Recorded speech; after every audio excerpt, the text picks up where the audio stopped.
Bismillahirrahmanirrahim. I welcome you all in our today's online session. Hope you all are fine and having good health. We start today's session with the words of Holy Quran.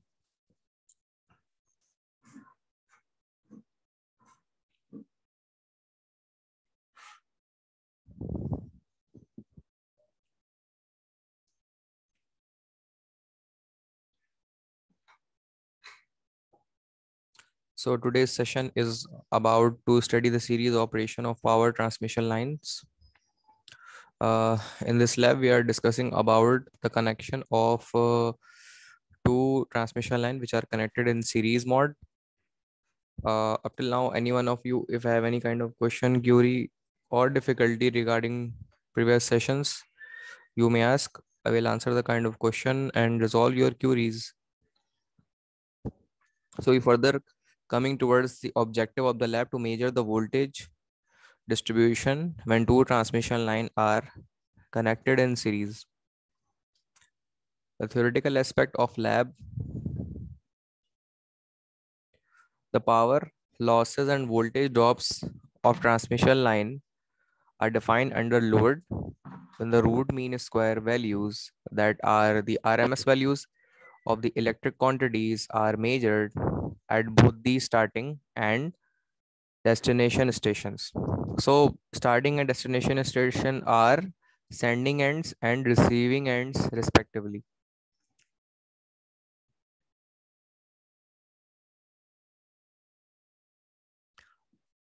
The simulator will refer to lines with symmetrical conductors and balance load. This statement enables the imagine the electric diagram shown in the figure. So the below mentioned figure reflect the concept about the working of transmission line connections and the notation that how we connect both the transmission lines uh, into a single sending end and receiving end. Procedures are the considered two transmission line with equal current carrying capacity. So it's ideally that two conducting two circuits of transmission line should be equal current carrying capacity but different lengths. They can be differ as compared to the length. That is to say that the resistance and inductance of line 1 should be greater than that of line 2. सो जो resistance हमारी होती हैं और inductance होती है हमारी transmission line की, वो लाइन 1 के मुकाबले में लाइन 2 की ग्रेटर भी होगी। उसकी वजह ये क्योंकि सीरीज में कनेक्ट होते हैं, तो सीरीज में कनेक्ट होने के बिहाफ पे आगे जितनी ज़्यादा लेंथ बढ़ती जाती है उनकी रेजिस्टेंस और इंडक्टेंस आगे ऐड होने वाली के हिसाब से ओवरऑल लाइन की बढ़ती जाती है। और अगर हम सीरीज ऑफ कनेक्शन की बात करें तो वो लाइन तो एक ही होगी, जस्ट हम उसे एक पैच दूसरे के साथ ऐड करके एक ओवरऑल ट्रांसमिशन लाइन को कंसीडर कर रहे होते हैं।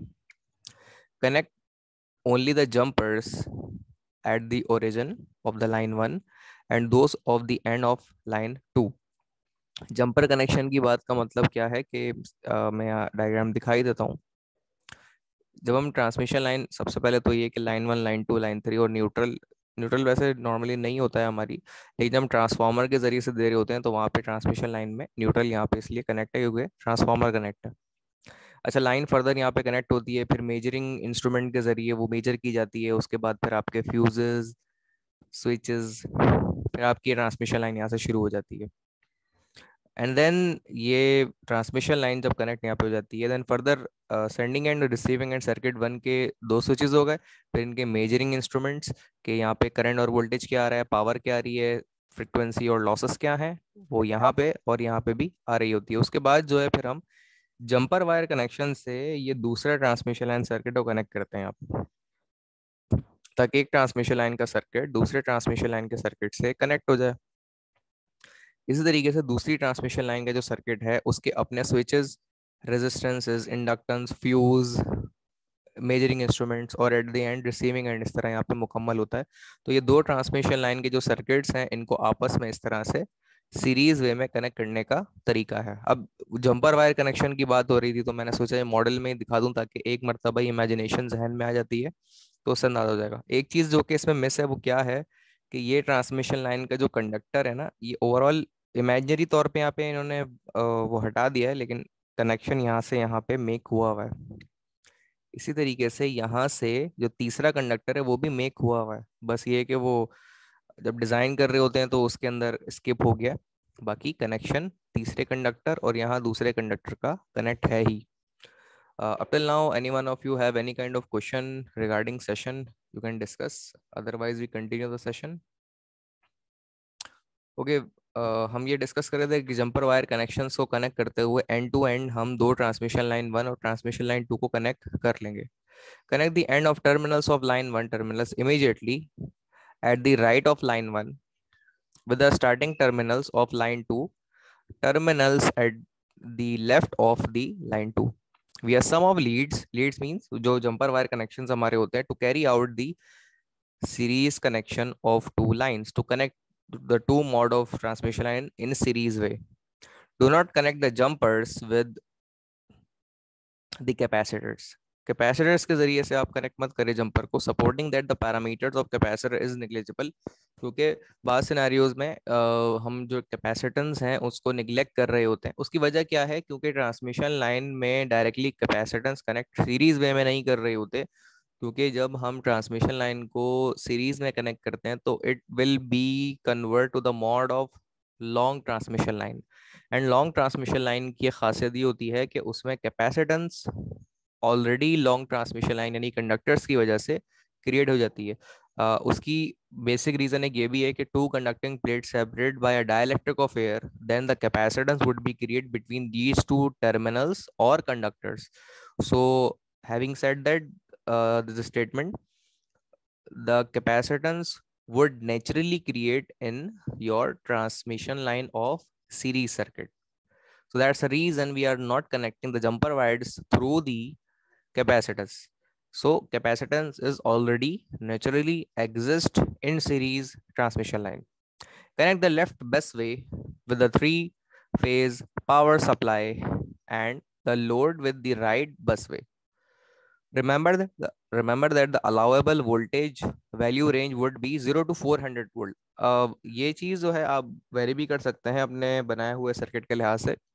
अगर तकरीबन लोगों को याद हो तो जब इसकी हमने परफॉर्मेंस वगैरह करते हैं दीगर सर्किट्स के ऊपर, तो उसमें एक चीज़ क्या होती है कि जब इसे कनेक्ट किया जा रहा होता है तो उस वक्त जो बॉटम में वोल्टेज रेगुलेशन होती है वो हम वेरी करते हैं 0 to 400, but minimum age possible हम इसको 200 पे रख के भी कर सकते हैं, 100 वोल्ट के ऊपर रख के भी कर सकते हैं। वोल्टेज जस्ट आपके कम हो जाएंगे और उससे नॉमिनली हाई वोल्टेज पे करने की जो प्रैक्टिस है हमारी वो कम रहेगी। वैसे जो प्रॉपर प्रोटेक्शन है ट्रेनर में वो मल्टीपल प्रोटेक्शन है।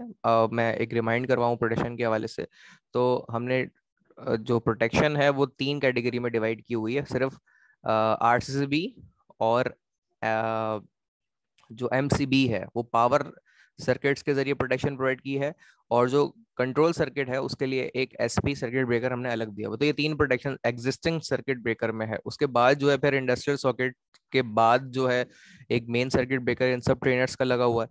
उसके बाद फिर हमने एक ओवरऑल प्रोटेक्शन शनाइडर की सर्किट ब्रेकर के जरिए भी दिया हुआ है।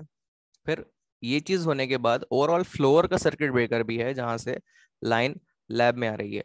फ्लोर के बाद जो है फिर वो ग्राउंड फ्लोर की मेन डीबी है जहां से ओवरऑल सेकंड फ्लोर के अंदर लाइन आ रही है। तो इस तरह की प्रोटेक्शन स्कीम के साथ जब हमने मल्टीपल पैरेलल और सीरीज प्रोटेक्शंस प्रोवाइड की हुई हैं तो काफ़ी हद तक शॉर्ट सर्किट से प्रिवेंशंस मिल सकती हैं। लेकिन फिर भी एहतियातन हम लो वोल्टेजेस के ऊपर ये अपना एक्सपेरिमेंट परफॉर्म कर रहे होते हैं ताकि सेफ साइड एक सेफ्टी रहे।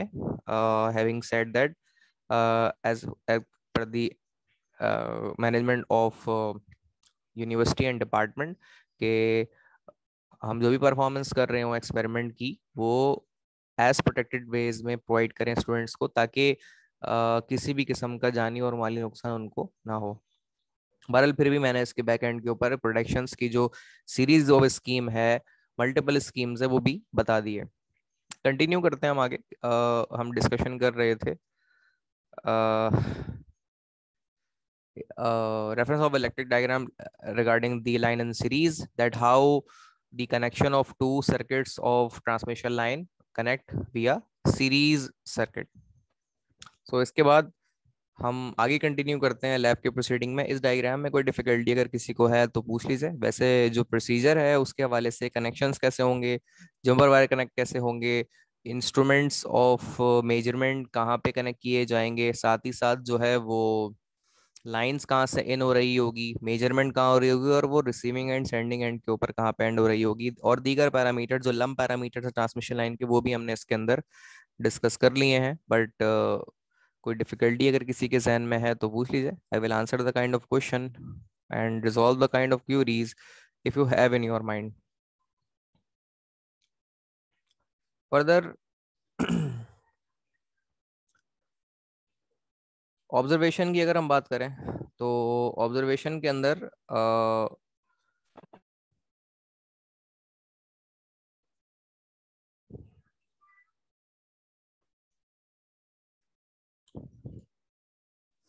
enable the adjust supply of voltage of the line of 220 volt. तो 220 वोल्ट के ऊपर हम सर्किट के ऊपर इसे सेट करेंगे जो कि प्रोविजन हमारा 0 to 400 वोल्ट का है।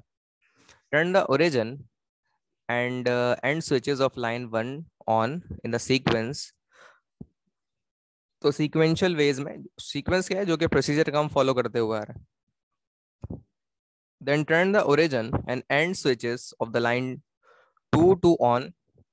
Now the destination busway is energized by some voltage. Insert some load steps in the sequence. अब वो स्टेप्स जो हमने उसमें बताए प्रोसीजर्स के अंदर उनको सीक्वेंस वे में डिस्कस करते हुए आगे प्रोसीडिंग करेंगे। Further read the electric quantities and measurement instruments and write down the table. अच्छा, उसके बाद ये जो जब इसे कनेक्ट करेंगे हम और दीगर जो पैरामीटर्स इसे कनेक्ट करने के बाद हमारे सामने आ रहे होंगे अब उनको डिस्कस करेंगे हम उसके बाद। सो फर्दर इसकी डिस्कशन करेंगे अब हम।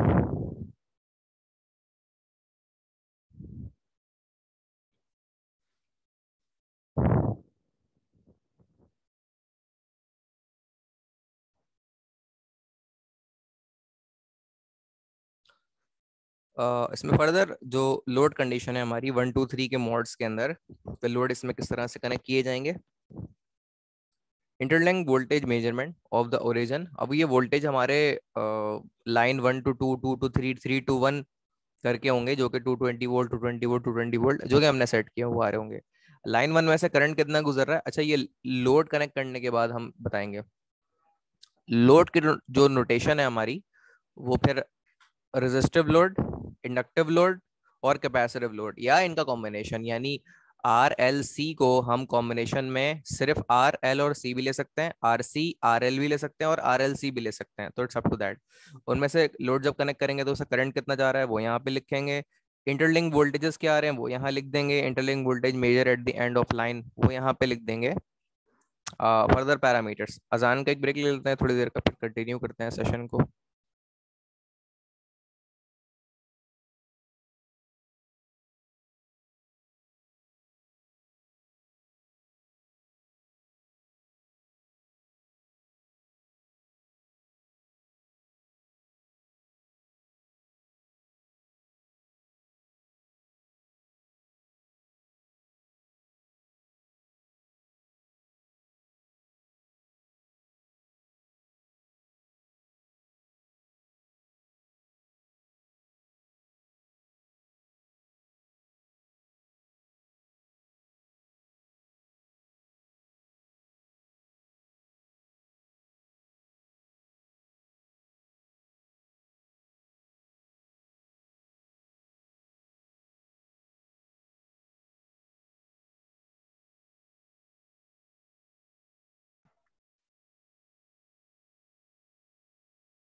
Okay, we are again continue today's session of regarding the online session. So up till now, if anyone of you have any kind of question regarding session, you may ask. I will answer the kind of question and resolve your queries up till now. If you have any kind of question.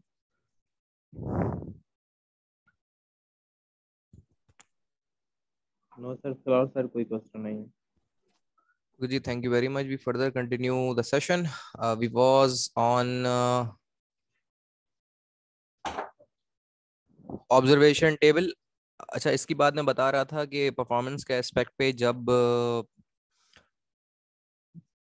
ये perform already वैसे मैंने करवा दिया है, just reading note down करना रह गया है। जब हम कनेक्ट कर चुके होते हैं तो उसमें दो चीजें अकर हो रही होती हैं। एक तो सेंडिंग एंड के ऊपर वोल्टेजेस क्या आ रहे हैं और रिसीविंग एंड पे वोल्टेजेस क्या आ रहे हैं, लाइन टू लाइन और line line voltages.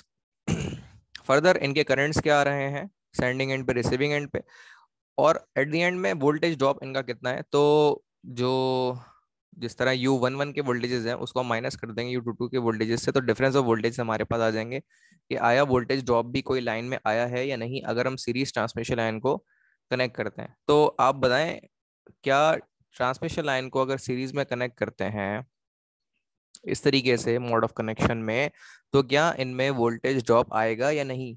What do you think? कोई जवाब देगा इसका?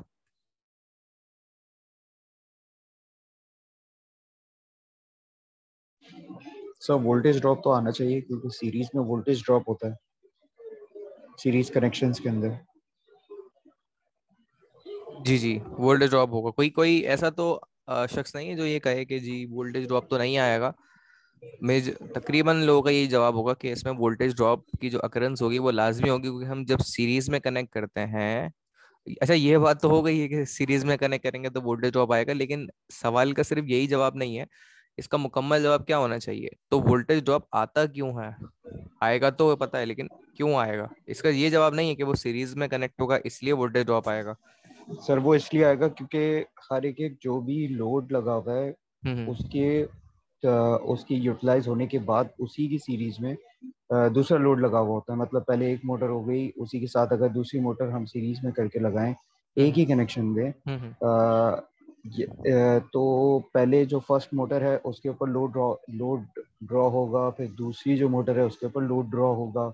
तो इन दी एंड जो एंड के ऊपर हमारे पास जो भी इक्विपमेंट है उसके ऊपर लोड ड्रॉ होगा। इसी तरह से अगर हम पैरेलल के अंदर कनेक्शन करते हैं तो सबके ऊपर इक्वली डिस्ट्रीब्यूट होता है लोड। मतलब एक एंड टू एंड नहीं होते कनेक्शन, इंडिविजुअली अलग अलग सबके ऊपर कनेक्शन होते हैं। तो ये वजह हो सकती है, ये वजह होती है पैरेलल के अंदर और सीरीज के अंदर अच्छा, वोल्टेज ड्रॉप ना होगी। ठीक है। अच्छा, हाँ बिल्कुल। लेकिन अभी ना फिलहाल हम लोड को डायरेक्टली कंसिडर नहीं कर रहे हैं, क्योंकि डायरेक्टली जिस तरह आपने बताया कि हम एक लोड होती है, मोटर लगी हुई होती है, एंड देन दूसरा कनेक्शन करते हैं सीरीज में। इसका डायरेक्टली ये मकसद नहीं, क्योंकि हम उस डायरेक्शन में अभी डिस्कशन नहीं कर रहे।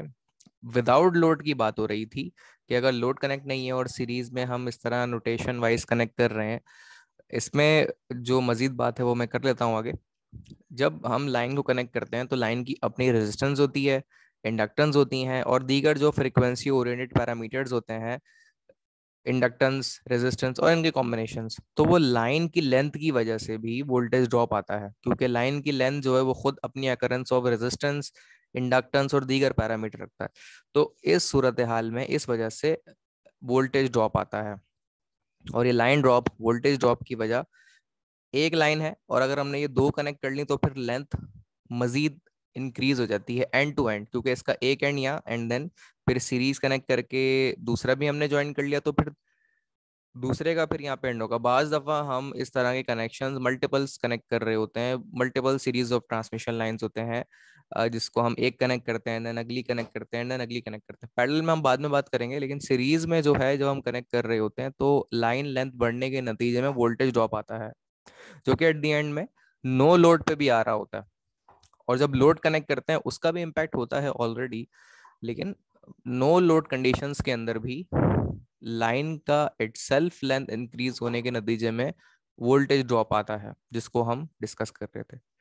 फर्दर और कोई अगर कमेंट किसी का है तो आप ज़रूर शेयर करें, हम उसे शामिल करेंगे एंड देन, वरना हम आगे कंटिन्यू करते हैं। अच्छा, इसके बाद जो है लाइन 1 और लाइन 2 का वर्सेस जो यहाँ पे करंट लोड बनेगा, फिर उसका एक ग्राफ बनाना है। यहाँ पे स्पेसिंग यहाँ पे छोड़ी हुई है। अच्छा, मैंने ये भी कहा हुआ है कि ये जो मैनुअल्स हैं वो कंप्लीट करते हुए चलें साथ साथ आपके। Answer the following question. What effect does series operation of transmission line have on voltage drop and transmission efficiency? जब हम ट्रांसमिशन लाइन सीरीज मोड में कनेक्ट करते हैं तो उनका वोल्टेज ड्रॉप और उनकी एफिशिएंसी के ऊपर क्या इफेक्ट आता है? इसका जवाब आपने देना है ऑब्वियसली अभी नहीं, जब अपने तौर पर, क्योंकि हर एक का जवाब एक डिफरेंट होगा। अभी कोई कह देगा या मैं कह लूंगा तो सब लोग उसे नोट डाउन कर लेंगे। फर्दर क्वेश्चन नंबर 2 की अगर हम बात करें,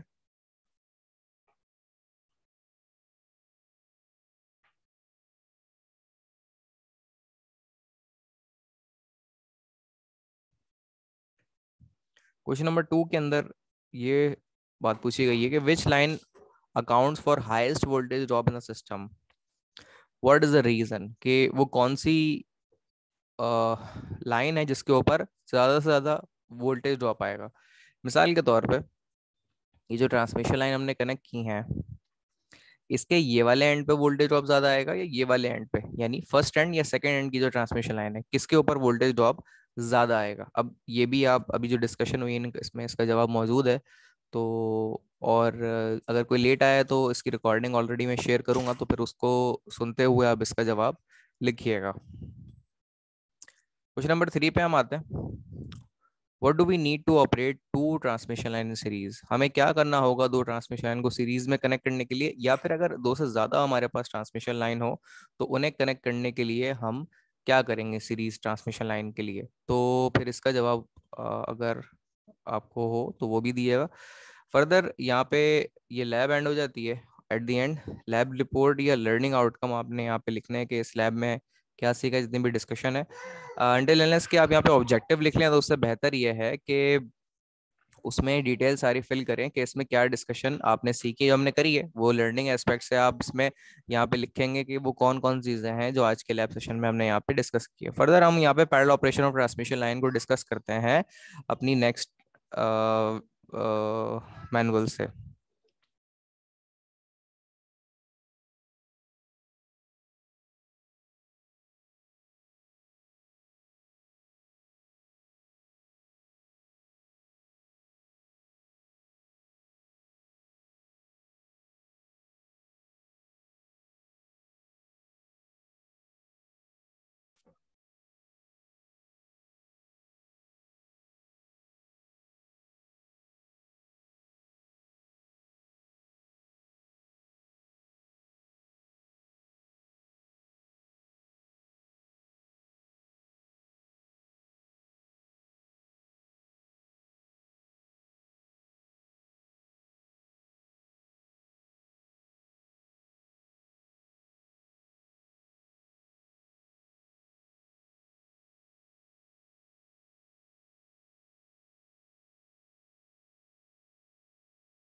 okay, further moving towards the parallel operation of transmission line. Transmission line का सीरीज ऑपरेशन हमने डिस्कस कर लिया है। अब जो नेक्स्ट एक्सपेक्ट है हमारा, वो transmission line mode of parallel operation के ऊपर हम बात करेंगे। तो parallel operation of transmission line की अगर हम बात करें तो वो क्या रीज़न है कि हम ट्रांसमिशन लाइन को सीरीज में कनेक्ट करते हैं और पैरेलल में कनेक्ट करते हैं? तो कोई इसका जवाब दे कि वो क्या वजह है कि हम ट्रांसमिशन लाइन को कब प्रेफर करते हैं और सीरीज ट्रांसमिशन लाइन को कब प्रेफर करते हैं और पैरेलल ट्रांसमिशन लाइन को कब प्रेफर करते हैं?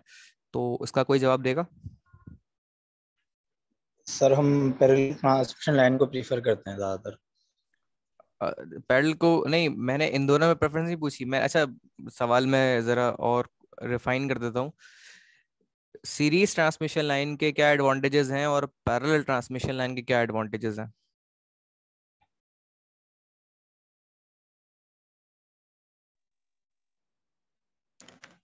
सर सीरीज ट्रांसमिशन लाइन तो हमारी वो ट्रांसमिशन लाइन हो गई जो हम क्या नाम है ज़्यादा दूर डिस्टेंस के लिए चलाते हैं ना। अब इसके साथ अगर हम पैरेलल भी कर दें, उसका ये डिफरेंस आ जाता है, अगर एक किसी ट्रांसमिशन लाइन में कोई मसला आ जाए तो हम दूसरे के ऊपर स्विच कर सकते हैं। ये तो पैरेलल हुई ना। जी जी, ये पैरेलल में सीरीज का वो बता रहा हूँ कि जब हम लॉन्ग डिस्टेंस के लिए ट्रांसमिशन लाइन हमें बिछानी होती है जी जी। तो फिर हम उसको मजीद जो है ना और कनेक्शन देते जाते हैं। लॉन्ग ट्रांसमिशन लाइन का बेसिक एम होता है, इसलिए हम सीरीज ट्रांसमिशन को डिस्कस करते हैं और पैरेलल के बारे में आपने बताया, ठीक है। अच्छा, कोई और अपना पॉइंट ऑफ व्यू देगा कि हम सीरीज ट्रांसमिशन लाइन के एडवांटेजेस क्या हैं और पैरेलल ट्रांसमिशन लाइन के एडवांटेजेस क्या हैं, एक दूसरे के ऊपर भी बता सकते हैं आप। तो अपना पॉइंट ऑफ व्यू दें बाकी इनके अलावा।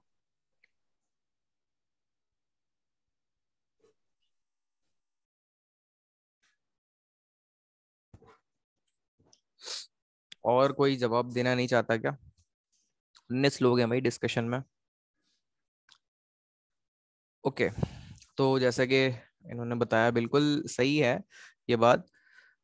अच्छा, पैरेलल ऑपरेशन ट्रांसमिशन लाइन या parallel connection of transmission line की अगर हम बात करें तो इसे कनेक्ट करने का जो सबसे अहम रीज़न है वो यही है कि हम ट्रांसमिशन लाइन को जब पैरेलल में कनेक्ट करते हैं तो प्रिवेंटिव मेंटेनेंस हो गई या ऑपरेशंस के अंदर या फिर कोई शॉर्ट सर्किट सिनेरियोज अगर हमारे अकर हो जाते हैं, तो इन तमाम तर वजूहात की बिना पर अगर हमें किसी तरह का शटडाउन लेना पड़ जाए तो फिर हम एक सर्किट को ऑफ करते हुए दूसरे सर्किट के ऊपर लोड डाल देते हैं, जैसे इन्होंने फरमाया, बिल्कुल ठीक कह रहे थे ये। तो जब उसे हम मूव करते हैं दूसरे सर्किट पे, ऐसा याद रखें ओवरऑल 100% लोड इधर का उधर पे ट्रांसफर नहीं हो जाता, तकरीबन 70 to 80% होता है, क्योंकि ये कैपेबिलिटीज ओवरऑल 100% की सराहियत तकरीबन तकरीबन नहीं रखती है। बहरहाल प्रिवेंटिव मेंटेनेंस के लिए हमें वो शिफ्ट करना पड़ता है, तो ओवरऑल सर्किट्स और कुछ इलाके जो हैं शटडाउन के लिए बंद भी करने पड़ते हैं, क्योंकि ओवरऑल 100% ये प्रिवेंटिव मेंटेनेंस के अंदर आपका इलाका ऑन रहे इसकी प्रोबेबिलिटी तो बहुत कम होती है। तो इसलिए कुछ इलाके बंद करने पड़ते हैं, और कुछ ऐसे इलाके जहाँ पे हॉस्पिटल्स हैं, ब्लड बैंक्स हैं, या वहाँ जहाँ पे क्रिटिकल लोड्स चल रहे होते हैं, क्रिटिकल सिनेरियोज आपके हों, वहाँ पर शटडाउन लेना मुमकिन नहीं है, तो फिर उन इलाकों को लाजमी आपने ऑन रखना पड़ता है।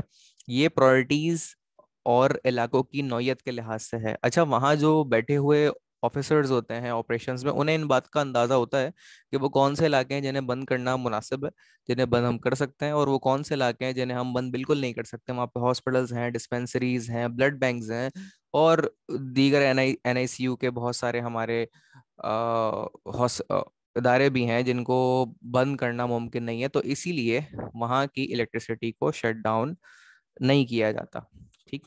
अच्छा, इस तरह के ना लोड की भी फिर कंडीशंस आती हैं, critical loads, non critical loads, essential loads, non essential loads. तो इन तरह के जो लोड्स होते हैं इनके लिए इलेक्ट्रिसिटी की इंटरप्शन बिल्कुल भी एक्सेप्टेबल नहीं होती है। कंटिन्यू करते हैं हम आगे, ऑब्जेक्टिव की बात करते हैं। तो मेजर द करंट डिस्ट्रीब्यूशन, दो सर्किट्स के अंदर करंट की डिस्ट्रीब्यूशन और खास तौर पे पावर डिस्ट्रीब्यूशन जो होती है, तो two transmission line are connected in parallel this way, the continuity of this service of distribution of electric energy is very often ensured by systems, also including spare components that can be enabled when necessary.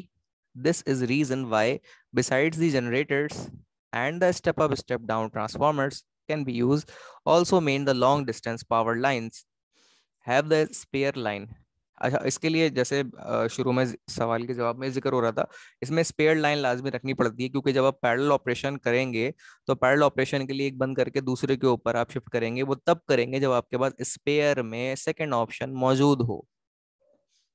That is the line of parallel that can be used to meet the demand of energy increase. But this type is also very often used as substitute, के substitute के तौर पे होता है, और उन conditions के अंदर होता है जब आपकी एक सर्किट आपको बंद करना पड़ जाए। Of the normal line to enable maintenance operations of the power line, maintenance is generally scheduled and carried out in certain period. अच्छा, मेंटेनेंस के लिए भी फिर प्रिवेंटिव मेंटेनेंस हो गई, या फिर आपकी जो है वो सहमाही हो गई, या फिर आपकी सालाना बुनियादों पर जो मेंटेनेंस होती है, ये उन रूटीन्स की मेंटेनेंस की बुनियाद पे भी बंद कर दी जाती है lines. But also for faults in the main line. Under this hypothesis, a long distance power line can also always be considered as a single line, apart from few instances when the lines are in parallel to avoid the interruption of power. This exercise will examine the normal operation of two lines in parallel with each other. और ये जो चीज हमारी fulfil हो पाती है exercise, ये उस सूरत में हो पाती है जब हम parallel mode of transmission line करें, साथ साथ हमारी स्पेयर में वो सर्किट मौजूद भी हो। अच्छा, पैरेलल ट्रांसमिशन लाइन के फिर अपने फायदे होते हैं। इनके अंदर हमारी जो लाइंस होती है वो जिक्र हो ही गए कि आपके डिमांड को फुलफिल भी करती हैं। प्रिवेंटिव मेंटेनेंस हो गई, शॉर्ट सर्किट सिनेरियोज हो गए या फॉल्ट कंडीशंस हो गई, इन सब के अंदर वो मददगार साबित होती है।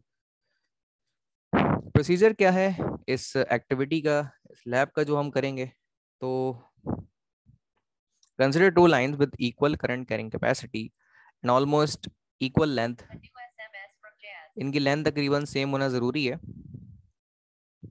That is to say that the resistance and inductance of line, अब जब उनकी लेंथ सेम होगी तो फिर कैटेगोरिकली आइडियली उनकी जो रेजिस्टेंस, इंडक्टेंस, कैपेसिटेंस और दीगर जो लाइन पैरामीटर्स हैं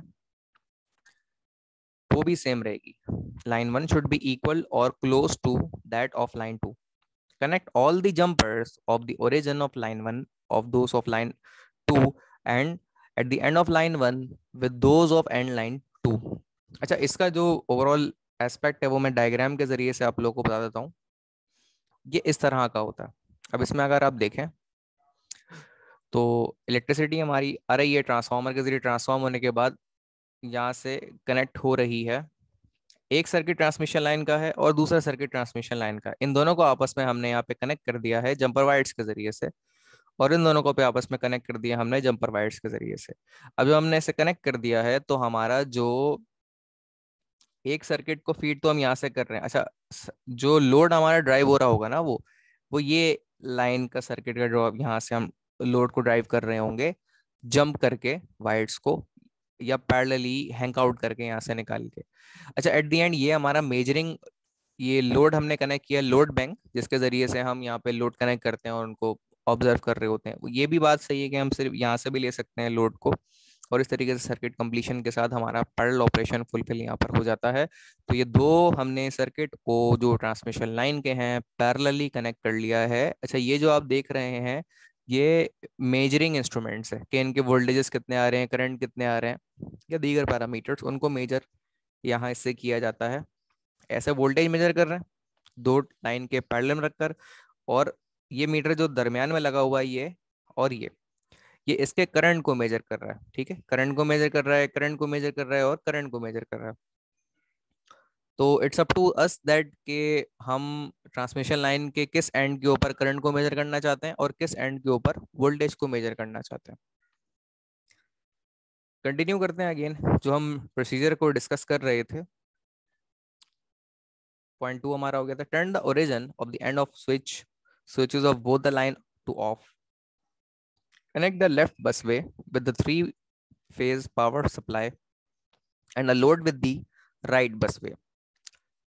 तो लेफ्ट बसवे से राइट बसवे की तरफ हम ये चीज कनेक्ट कर रहे हैं। Do not connect the jumpers with the capacitors supposing that the parameters of capacitor is negligible. अच्छा, ये चीज ध्यान में रखें, जब आप कनेक्ट कर रहे होंगे जंपर्स को तो उस वक्त आपकी कैपेसिटेंस जो है वो काउंट नहीं होगी। अच्छा, पैरेलल कनेक्शन में लाजमी सी बात है कैपेसिटर आपकी होती भी नेग्लिजिबल लेवल की है, क्योंकि कैपेसिटर का जो काउंट होता है वो सीरीज ट्रांसमिशन लाइन में ज्यादा एम्फेसाइज किया जाता है as compare to the parallel operation of transmission line. Connect the left busway with the 3-phase power supply and the load with the right busway. Remember that the allowable voltage value ranges from 0 to 400, and that would be considered from out of that 220 volts and 110 volt. It's up to us that what kind of consideration of voltage we can take in from this experiment. So for the noting aspect, the 220 volt can be considered as experimental voltage reference. Turn the origin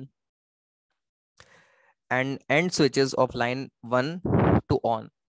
So हम यहाँ पे turn on करेंगे line 1 को in sequence, and then origin and at switches of line 2 on and now the destination busway is energized, some of the inserted voltage step. अच्छा, experimental aspect वही है कि आपके लाइन जो दो हमने कनेक्ट किए आपस में एक दूसरे के साथ, उनके इंटरलिंक और वोल्टेज स्टार्टिंग एंड में कितने हैं, अनदर एंडिंग में कितने हैं। तो यहाँ पर इन दोनों के वोल्टेज हम सेंडिंग एंड रिसीविंग एंड के यहाँ पे लिखेंगे और इन दोनों को अगर माइनस कर देंगे तो वोल्टेज ड्रॉप आ जाएगा।